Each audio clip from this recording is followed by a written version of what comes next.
सहनशीलता के गुण की भी आवश्यकता है। यदि तुम गम नहीं खा सकोगे तो अपनी कलाओं का प्रयोग नहीं कर सकोगे। तुमसे कोई बोल देगा, अरे तुम अच्छी गाड़ी नहीं चलाते हो, बस इतनी बात में तुम तुनक जाओगे, चाबी फेंक दोगे और कह दोगे तुम ही चला लो, अब मैं कभी नहीं चलाऊंगा। परंतु यदि तुम्हारे पास में सहनशीलता है, कोई कहता है तुम अच्छी गाड़ी नहीं चलाते, तो तुम कहोगे धीरे धीरे आपकी कृपा से सीख जाऊंगा, कभी न कभी अच्छी भी चलाऊंगा, और उसके शब्दों को सह लोगे। गाड़ी चलाना बंद नहीं करोगे और चलाते रहोगे। करत करत अभ्यास यही जड़मत होत सुजाना, रसरी यावत जात ही सिल पर बनत निशान।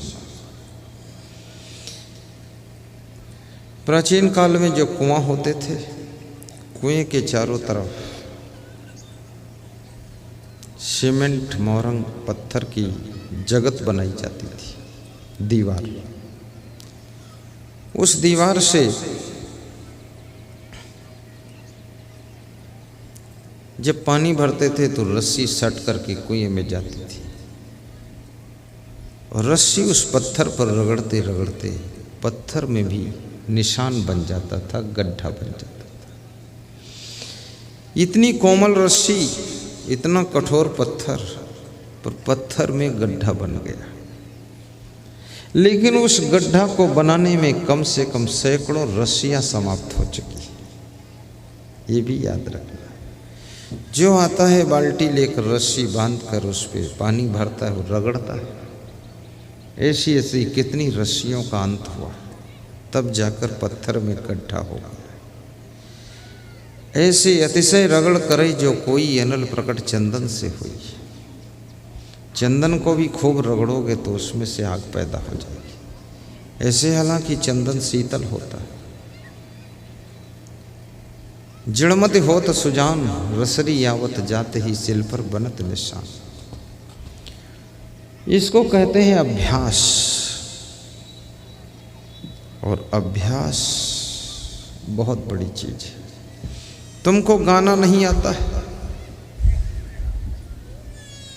लेकिन तुम अभ्यास करो, प्रयास करो, तो तुम एक दिन धीरे धीरे गाना सीख जाओगे।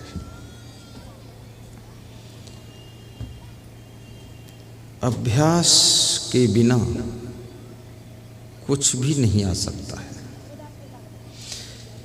जब शुरू शुरू में मैं प्रवचन करता था, मेरे आश्रम के संचालक साहब कहते थे, अभ्यास होने के बाद प्रवचन करना तुम्हारे लिए खिलौना हो जाएगा। आज वास्तव में वो खिलौना हो गया है, खेल हो गया। पहले ऐसा लगता था क्या बोलूं, क्या सुनाऊं। अब ऐसा लगता है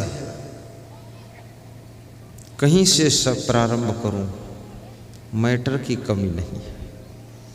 अभ्यास।